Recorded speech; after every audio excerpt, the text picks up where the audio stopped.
Good morning, students. Today we start our next topic, that is vaccination and immunization. What is the principle of immunization or vaccination? Immunization और vaccination जो है it is based on the property of memory of the immune system. हमारे immune system की memory के ऊपर based होता है। क्या होता है वैक्सीनेशन में? एक preparation antigenic proteins of the pathogen के एंटीजेनिक प्रोटीन्स और इनएक्टिवेटेड और वीक पैथोजन को कहेंगे वैक्सीन। उस वैक्सीन को इंट्रोड्यूस किया जाता है बॉडी के अंदर, तो हमारी बॉडी में एंटीबॉडीज़ की प्रिपरेशन होनी स्टार्ट हो जाती है। हमारी बॉडी में एंटीबॉडीज़ बननी स्टार्ट हो जाती हैं उस वीक पैथोजन के अगेंस्ट।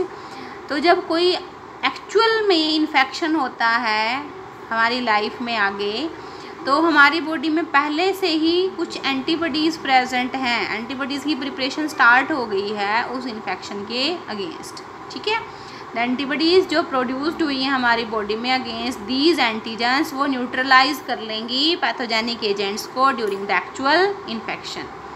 अब जो वैक्सीन है वो क्या करेगी? जनरेट करेगी मेमोरी बी और टी सेल्स को, कि वो रिकॉग्नाइज करे पैथोजन को जल्दी से, उसके आगे फर्दर एक्सपोजर में, और वेलम द इन्वेडर्स। जो इन्वेडर है, जो यहाँ पर इन्वेडर कौन है? पैथोजन है।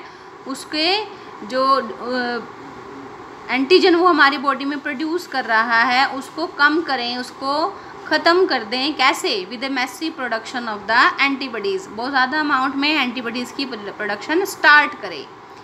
अगर एक पर्सन किसी डेडली माइक्रोब से इन्फेक्टेड हुआ है, to which quick immune response, कोई डेडली माइक्रोब से कोई पर्सन इन्फेक्ट हुआ है जिसमें बहुत जल्दी क्विक इम्यून रिस्पॉन्स की रिक्वायरमेंट है पर्सन की, हम एक्टिव इम्यूनिटी का वेट नहीं कर सकते, तो हम उसको बाहर से एक्टिव इम्यून रिस्पॉन्स की रिक्वायरमेंट है, जैसे कि टेटनस में होता है, हम उस पर्सन को डायरेक्ट इंजेक्ट करेंगे रेडीमेड परफॉर्म्ड एंटीबॉडीज़, और उसको कहेंगे एंटीटॉक्सिन।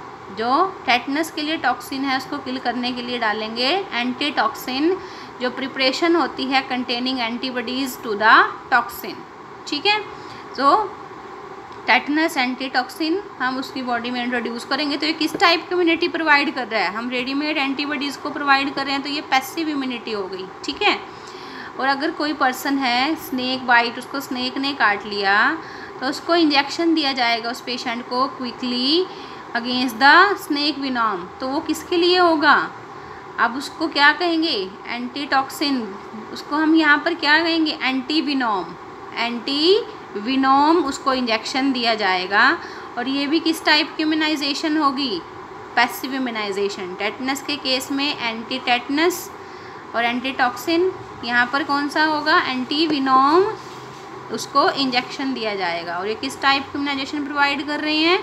Passive immunization. ठीक है, रिकम्बिनेंट डीएनए टेक्नोलॉजी, जिसमें हम न्यू टेक्नोलॉजी को यूज़ करके डिज़ायर्ड जीन्स को, डिज़ायर्ड सेगमेंट्स को डाल करके एक ऑर्गेनिज्म में हम डिज़ायर्ड करैक्टरिस्टिक्स को डेवलप कर सकते हैं, जिससे जो है हम different polypeptides, recombinant DNA technology ने अलाउ किया है the production of antigenic polypeptides of the pathogen in bacteria और ईस्ट।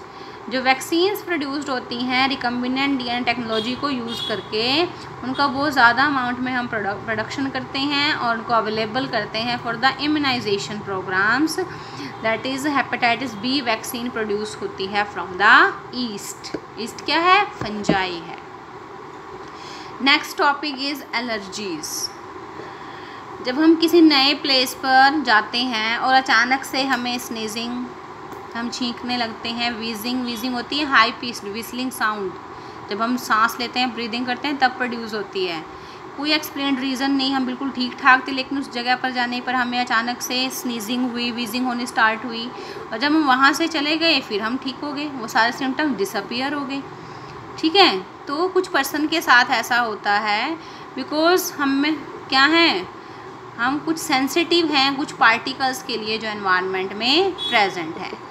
तो ये जो रिएक्शन उस पर्सन की बॉडी में हो रहा था ये किसकी वजह से हो रहा है? Because of allergy to pollen, mites etcetera. वहाँ पर कुछ ऐसे पार्टिकल्स थे, कुछ ऐसे एजेंट्स थे जिससे उस पर्सन को एलर्जी थी, जो डिफरेंट होते हैं डिफरेंट प्लेसेस में। Okay, so what is allergy?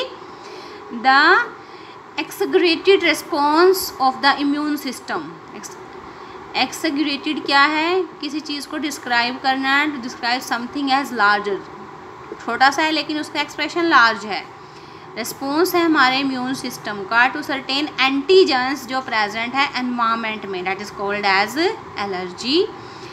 Substances जो हमारे इम्यून सिस्टम प्रोड्यूस करेगा, the substances to which such an immune response में जो सब्सटेंसेस प्रोड्यूस्ड होंगे that are called as allergens, जो एलर्जी कोज कर रहे हैं that are called as allergens.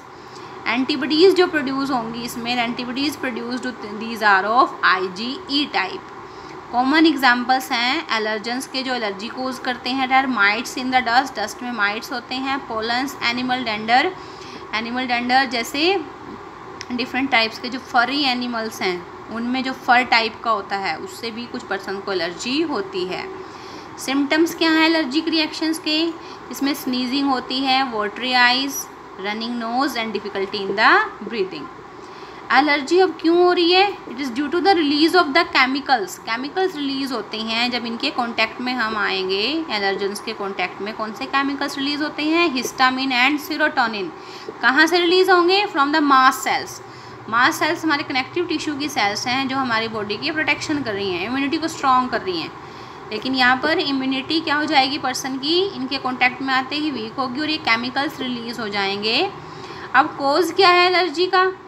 जो पेशेंट है अगर वो एक्सपोज्ड होगा या फिर उसको इंजेक्ट कर देंगे with very small dose of possible allergens, कि इस पर्सन को इन जो एलर्जेंस हैं इनसे एलर्जी है उसको हम इंजेक्ट करेंगे तो जो रिएक्शन है वो स्टार्ट हो जाएगी। हम पता चल जाएगा कि पर्सन को किस किस चीज़ से एलर्जी है। फॉर एग्जांपल कोई पर्सन है उसको वो डेली उसको स्नीजिंग वीजिंग ये सिम्टम्स आ रहे हैं लेकिन उसको नहीं पता कि कोज क्या है, अल्टीमेट उसको है किस चीज़ से।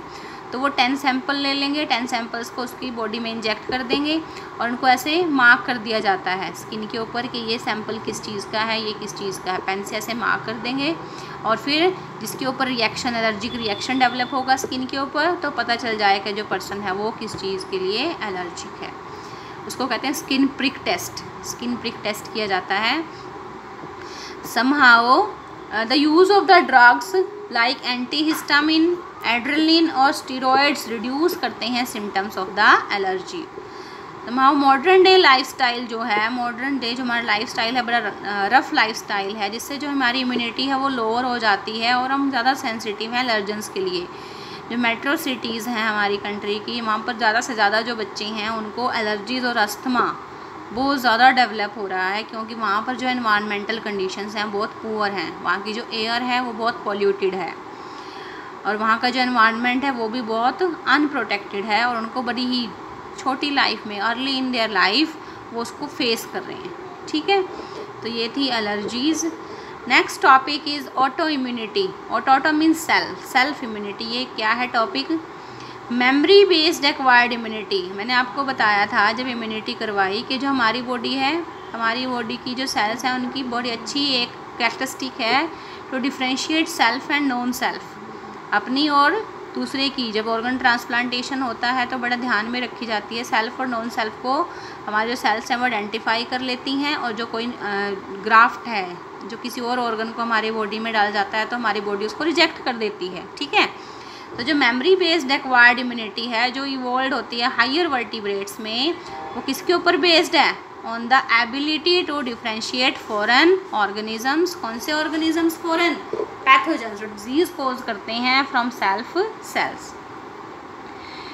While we still do not understand the basis of this, इसके लिए 2 कॉरोलरीज हैं इस एबिलिटी को समझने के लिए। फर्स्ट क्या है? जो हायर वर्टिब्रेट्स हैं वो डिस्टिंग्विश कर सकते हैं, उनकी बॉडी डिस्टिंग्विश कर सकती है फॉरेन मॉलिक्यूल्स को भी और फॉरेन ऑर्गेनिजम्स को भी। Most of the experimental immunology इसके डील्स करती है इस एस्पेक्ट के ऊपर। सेकंड क्या है?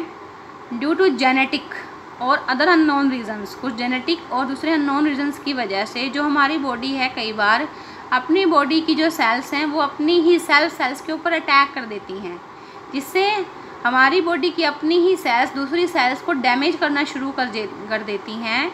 And that disease is called as auto immune disease. Auto immune disease, cell destruct our different other cells. इसका बेस्ट एग्जांपल है रूमेटॉइड अर्थराइटिस, जो ऑटो इम्यून डिजीज़ का एग्जांपल है, जो अफेक्ट करता है many people in our society. Okay, तो इसको आप लर्न करोगे बेटा यहाँ तक अच्छे से। बहुत ही अच्छा चैप्टर है और इसमें बड़े अच्छे क्वेश्चंस आते हैं, वो हम सॉल्व करेंगे after the completion of the chapter. Okay, have a nice day.